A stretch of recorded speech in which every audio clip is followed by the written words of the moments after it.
ওম নমঃ শিবায়। জয় মা অন্নপূর্ণার জয়, জয় মা মঙ্গলচণ্ডীর জয়। বন্ধুরা, 26 এপ্রিল, 11ই চৈত্র, বৃহস্পতিবার। আর আজকের দিনেই সম্পন্ন হচ্ছে মা অন্নপূর্ণার পূজা। বন্ধুরা, যিনি মা অন্নপূর্ণা তিনি হলেন মা মঙ্গলচণ্ডী। মা দুর্গার অনেক রূপের মধ্যে অন্যতম হল মঙ্গলচণ্ডী রূপ। তাই হয়তো অনেকেই মায়ের উদ্দেশ্যে আজকের দিনে ব্রত রেখেছেন।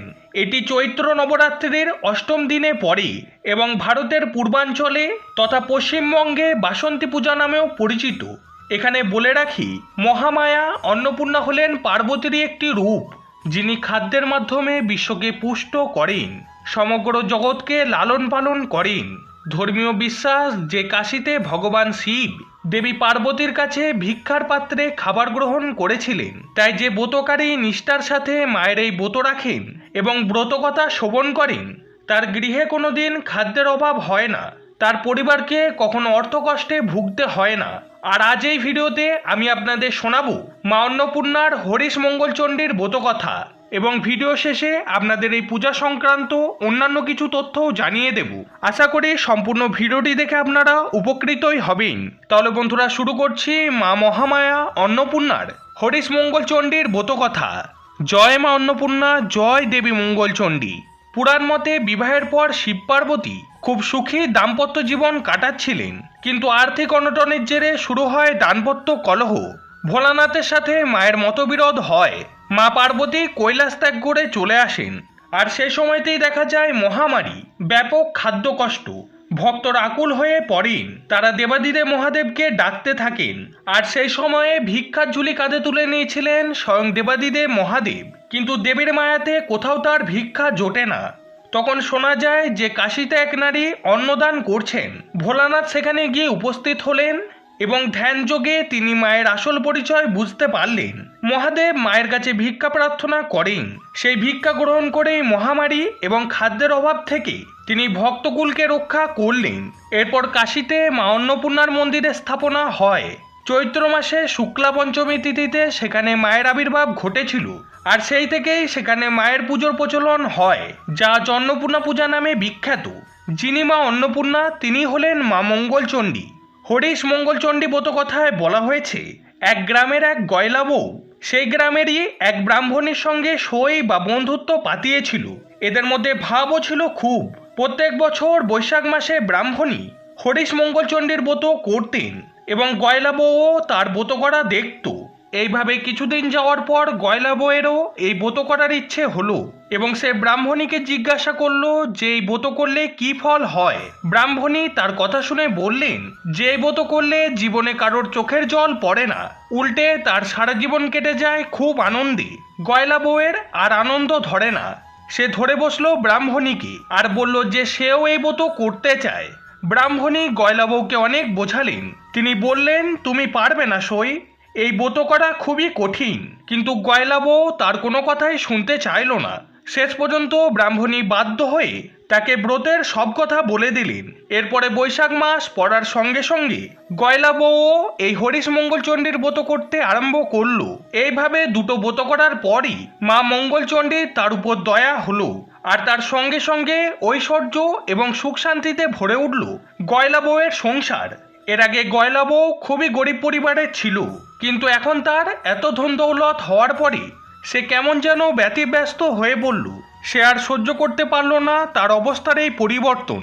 তার মাঝে মাঝেই কাঁদতে ইচ্ছে করত, কিন্তু যার এত ঐশ্বর্য তার কান্না আসবে কেমন করে।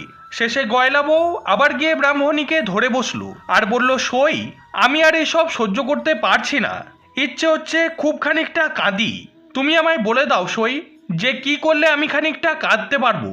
গয়লা বউয়ের কথা শুনে ব্রাহ্মণী তো একেবারে আশ্চর্য হয়ে পড়লেন। তিনি বললেন, সে কি সই, তুমি কাঁদবে কেন? তোমার এমন সুখের সংসার হয়েছে, এত আনন্দ ভোগ করছো, এতে কাঁদতে আবার কেউ চায় নাকি? এ যে হরিশ মঙ্গলচণ্ডীর ব্রত, এই ব্রত করার ফলে শুধু আনন্দই হয়, কান্নাকাটি এর কাছেই আসতে পারে না। আমি তো আগেই তোমায় বলেছিলাম যে এই ব্রত করা খুবই কঠিন, তখন তো তুমি শুনলে না। আর এখন কাঁদতে চাইলে কেমন করে চলবে বলো? গয়লা বউয়ের তখন প্রায় পাগলের মতো অবস্থা। সে বলল, কাঁদতে না পেলে আমি আর বাঁচবো না সই, তুমি বলে দাও কি করলে আমার কান্না আসবে। সইয়ের কথা শুনে ব্রাহ্মণী খুবই চিন্তিত হয়ে পড়লেন। তিনি কি বলবেন কিছুই ভেবে পেলেন না।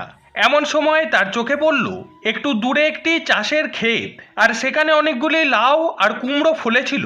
ব্রাহ্মণী গয়লা বউকে বললেন, যাও সই, ওই যে ক্ষেতটা দেখা যাচ্ছে ওখানে খুব লাউ আর কুমড়ো ফলেছে, ওই খেতে গিয়ে লাউ আর কুমড়োগুলোকে তুলে নাও আর গাছগুলোকে একেবারে ছিঁড়ে খুঁড়ে দাও। তাহলে এই চাষিরা রেগে গিয়ে তোমাকে খুব গালমন্দ করবে, তাহলেই তোমার কান্না আসবে। সোয়ের কথা শুনে গয়লা বউ তখনই সেই ক্ষেতের ভিতরে ঢুকে গাছগুলো সব ছিঁড়ে খুঁড়ে দিয়ে চলে এলো। কিন্তু এতে আসল কাজ কিছুই হলো না, বরং ফল হলো সম্পূর্ণ উল্টো। মা মঙ্গলচণ্ডীর দয়ায় গাছগুলি আবার সতেজ হয়ে উঠল, আর চাষিদেরও খুব আনন্দ হলো। তারা গয়লা বউয়ের কাছে গিয়ে বলল, মা, তোমার হাতে ছোঁয়া লেগে আমাদের মরা গাছগুলো আবার জ্যান্ত হয়ে উঠেছে, তুমি মা সাক্ষাৎ লক্ষ্মী। এর ফলে গয়লা বউ আর কাঁদবার সুযোগই পেল না। সে তার সইকে গিয়ে সব কথা জানালো। ব্রাহ্মণী বুঝলেন যে মা মঙ্গলচণ্ডীর দয়াতেই এটা সম্ভব হয়েছে। তিনি তখন গয়লা বউকে বললেন, দেখো সই, ওই দূরে পাহাড়ের ধারে রাজার হাতিটা মরে পড়ে আছে, তুমি ওখানে গিয়ে হাতিটার গলা জড়িয়ে ধরে খুব কান্নাকাটি করো, তাহলে রাজার লোকেরা ভাববে যে তুমি হাতির দাঁত চুরি করতে গিয়েছো, আর তখন তারা তোমাকে খুব মারধর করবে, আর তুমিও খুব কাঁদবার সুযোগ পাবে। কিন্তু এবারেও কোনো কাজ হলো না। গয়লা বউ হাতিটার গায়ে হাত দিতেই হাতিটা পুনরায় জ্যান্ত হয়ে উঠল। তাই দেখে রাজার লোকেরা একেবারে অবাক হয়ে গেল, আর সব কথা গিয়ে রাজাকে জানালো। সব শুনে রাজা অত্যন্ত খুশি হলেন, আর গয়লা বউকে অনেক ধনরত্ন দিলেন। এবারেও কোনো কাজ হলো না দেখে ব্রাহ্মণী বুঝলেন যে এবারেও মা মঙ্গলচণ্ডী দয়া করেছেন। ব্রাহ্মণী তখন বললেন, দেখো সই, এক কাজ করো, কতকগুলি বিষের নাড়ু তৈরি করে তোমার মেয়ের বাড়িতে পাঠিয়ে দাও, তাহলে নাড়ু খেয়ে তারা সবাই মরে যাবে, আর তখন তুমি মন ভরে কাঁদতে পারবে। সইয়ের কথা মতো গয়লা বউ তাই করলো। কিন্তু মা মঙ্গলচণ্ডীর দয়াতে বিষের নাড়ু অমৃত হয়ে গেল। মেয়ের বাড়ির লোকেরা নাড়ু খেয়ে খুব খুশি হলো এবং আরও কিছু নাড়ু পাঠানোর জন্য লিখে পাঠালো। এতেও যখন কোনো কাজ হলো না, তখন ব্রাহ্মণী গয়লা বউকে বললেন, দেখো সই, যখন কিছুতেই কিছু হচ্ছে না, তখন তুমি মা মঙ্গলচণ্ডীর ব্রত করাই ছেড়ে দাও। গয়লা বউ মা মঙ্গলচণ্ডীর ব্রত করা ছেড়ে দিল। এতে মা মঙ্গলচণ্ডী তার উপর খুবই রেগে গেলেন।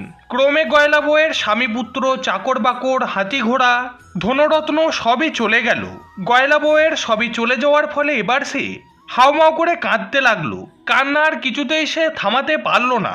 শেষে ব্রাহ্মণীর কাছে গিয়ে বলল, সই, আমি আর কাঁদতে পারছি না, যেমন করে পারো আমার কান্না থামিয়ে দাও। ব্রাহ্মণী তখন বললেন যে তুমিই তো কাঁদতে চেয়েছিলে সই, এখন কান্না থামাতে বললে কি করে হবে? যাক, এখন যা হওয়ার হয়ে গেছে, এখন বাড়ি গিয়ে মরাগুলোকে জড়িয়ে ধরে খুবখানি কাঁদো, তারপর সেগুলোকে খুব সাবধানে রেখে সামনের মঙ্গলবার থেকে আবার মা মঙ্গলচণ্ডীর ব্রত সম্পন্ন করো। সইয়ের কথা শুনে গয়লা বউ আবার বাড়ি ফিরে এসে ব্রাহ্মণীর কথার মতো কাজ করলো, আর খুবখানিক মাথা কুড়ে কাঁদবার পর মা মঙ্গলচণ্ডীর পুজো আর স্তব করা শুরু করলো, এবং সবশেষে দুহাতে মায়ের ঘট ধরে মাকে খুব ডাকতে শুরু করলো।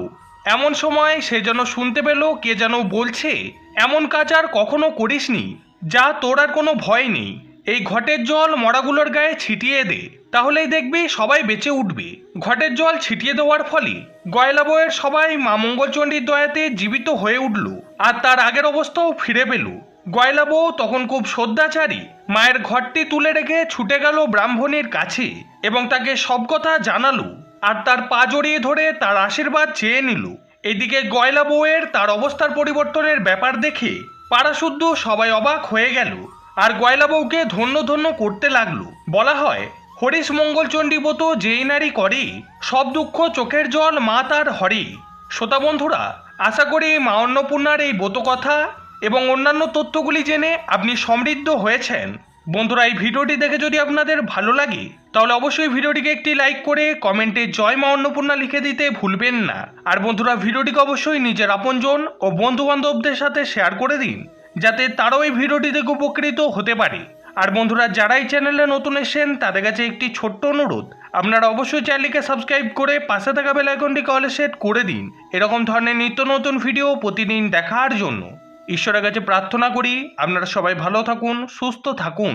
জয় শ্রীকৃষ্ণ, রাধে রাধে। ভিডিওটি সম্পূর্ণ দেখার জন্য অনেক অনেক ধন্যবাদ।